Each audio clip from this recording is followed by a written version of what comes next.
Shalom, Bapak Ibu Saudara. Kita teruskan renungan kita masih dengan tema besar. Mencoba kita mendefinisikan umat kerajaan itu apa yang berada di luar dunia kekristenan. Nah, saat ini kita mau membahas istilah dunia yang diterjemahkan dari istilah Yunani kosmos, ya. Itu istilah ini banyak artinya, ya. Munculnya dalam Perjanjian Baru 186 kali, tapi dalam Injil Yohanes dan surat-suratnya itu hampir separuhnya lebih. Injil Yohanes ada 78, surat-suratnya 24 kali. Jadi ada makna tertentu dalam istilah kosmos atau dunia yang dipakai oleh Rasul Yohanes ini. Ini yang kita membahas, ya. Nah, mari kita melihat dulu dua bagian firman Tuhan dari surat Yohanes atau dari tulisan Yohanes supaya kita bisa memahami, ya. Saya baca dari 1 Yohanes 2 ayat yang ke-15. Janganlah kamu mengasihi dunia dan apa yang ada di dalamnya. Jikalau orang mengasihi dunia, maka kasih akan Bapa tidak ada di dalam orang itu. Sebab semua yang ada di dalam dunia, yaitu keinginan daging dan keinginan mata serta keangkuhan hidup, bukanlah berasal dari Bapa melainkan dari dunia. Saya baca lagi. Nah, dunia di sini ini apa artinya? Karena dunia dalam surat-surat Yohanes itu atau dalam tulisan Yohanes itu banyak sekali artinya. Bisa misalnya Bapak bilang, karena begitu besar kasih Bapa akan dunia ini. Nah, dunia yang dimaksud itu jelas bahwa seluruh makhluk, terutama manusia tentunya, ya. Terus ada lagi kata Yesus datang ke dunia. Nah, dunia itu berarti pengertiannya geografis di Palestina, tanah Palestina yang sekarang ini kan kita tahu kan. Nah, jadi ada banyak istilah-istilah dunia yang kita harus pahami dulu sesuai konteks, ya. Nah, mari kita melihat dulu satu bagian dunia yang paling penting menurut saya nih maknanya ini, yaitu Yohanes 15 ayat 18 sampai 25 sih, tapi kita baca loncat aja, ya. Ayat 18, jikalau dunia membenci kamu, ingatlah bahwa ia telah lebih dahulu membenci aku daripada kamu. Perhatikan ini. Dunia membenci Yesus dan murid-muridnya. Pertanyaannya siapa dunia itu? Ya. Jelas bukan seluruh makhluk, bukan. Enggak seluruh makhluk kok yang benci Yesus itu, ya. Nah, perhatikan di ayat 25.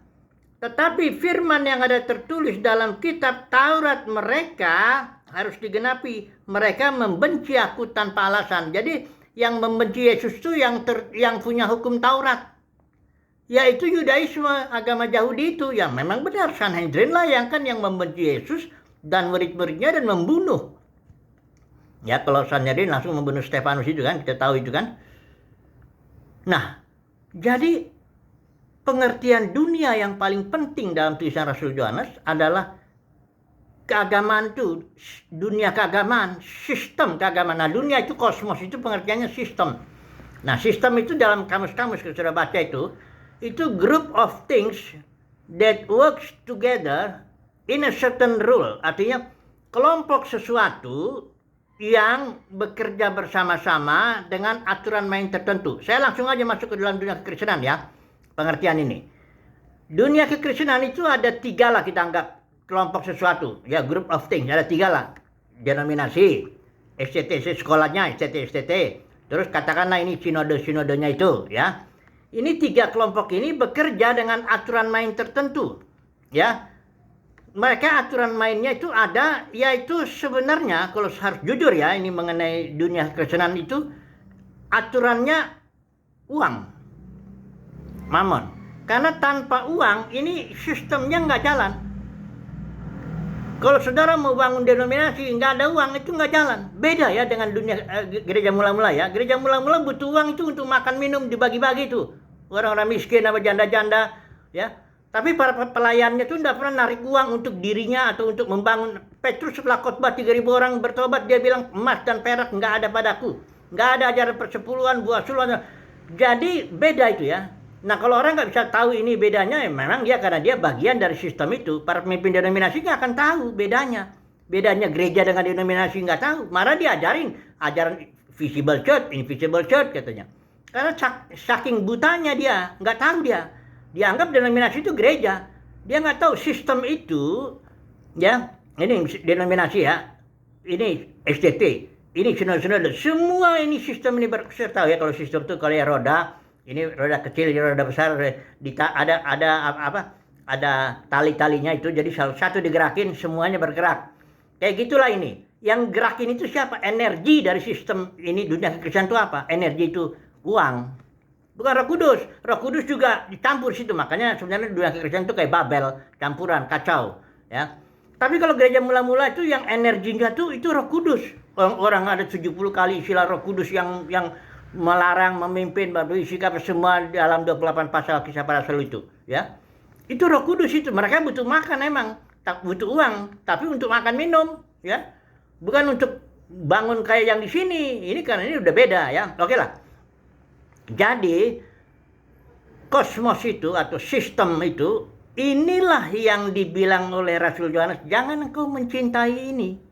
Orang yang mencintai sistem kekristenan, kasih Bapa nggak ada di situ. Kenapa? Karena yang ada di dalam sistem adalah keinginan daging, keinginan mata, keangkuhan hidup.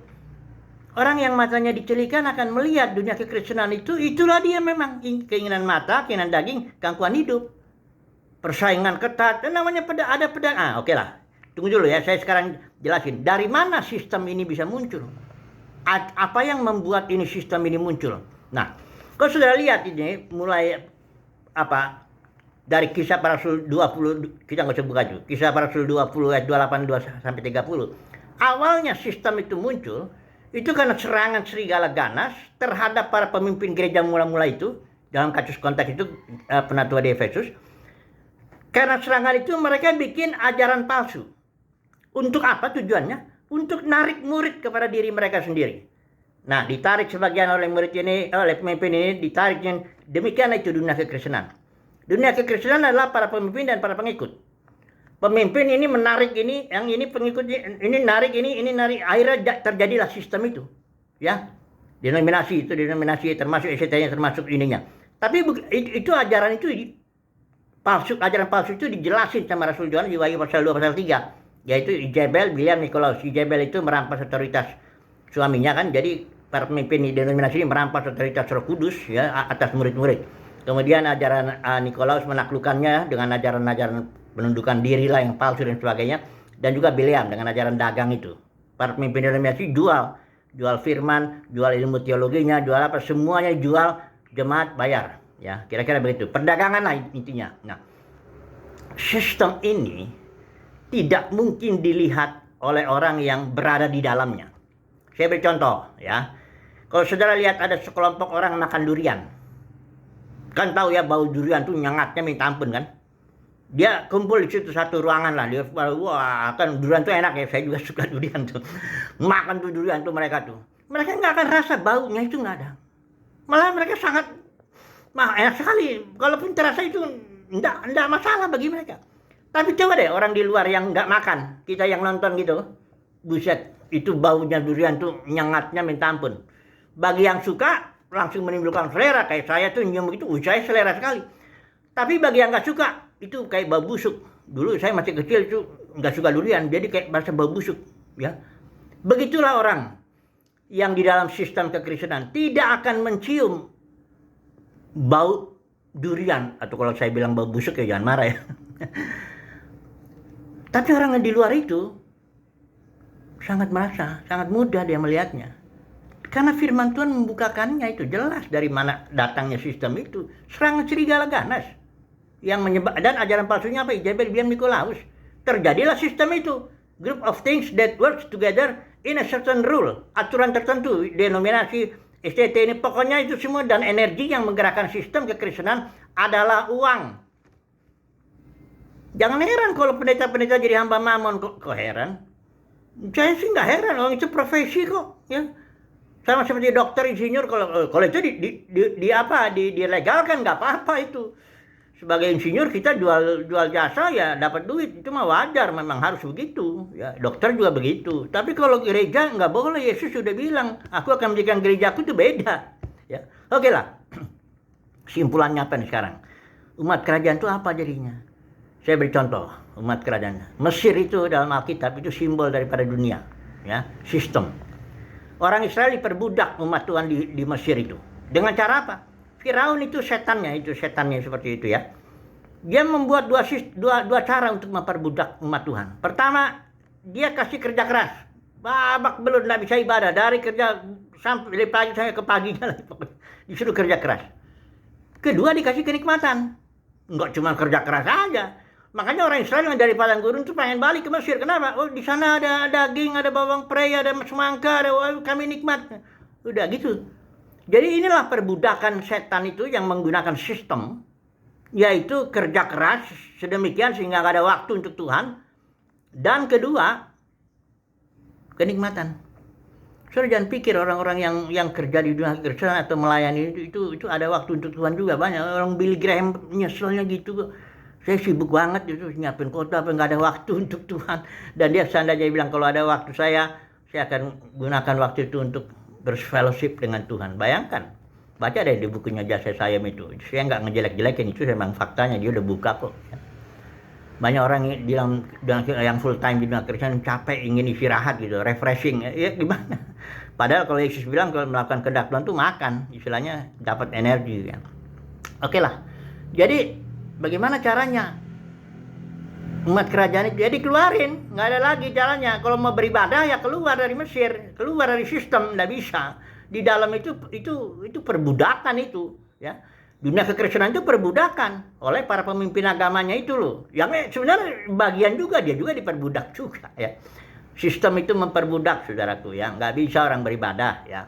Kalau mau beribadah mengikuti dalam roh dan kebenaran, ya. Mau ngikutin pimpinan Tuhan, kemana saja Tuhan pergi, ya keluar. Itu aja jalan keluarnya. Orang lihat aja dari Mesir itu. Keluar sampai nanti di tanah Kanaan barulah bisa beribadah di sana. Oke lah. Jadi kesimpulannya, umat kerajaan adalah orang-orang yang berada di luar sistem. Nggak diperbudak oleh sistem.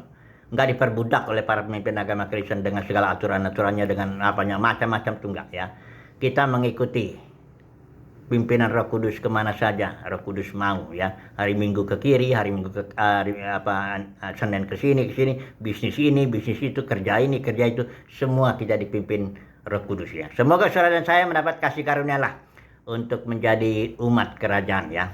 Haleluya, amin.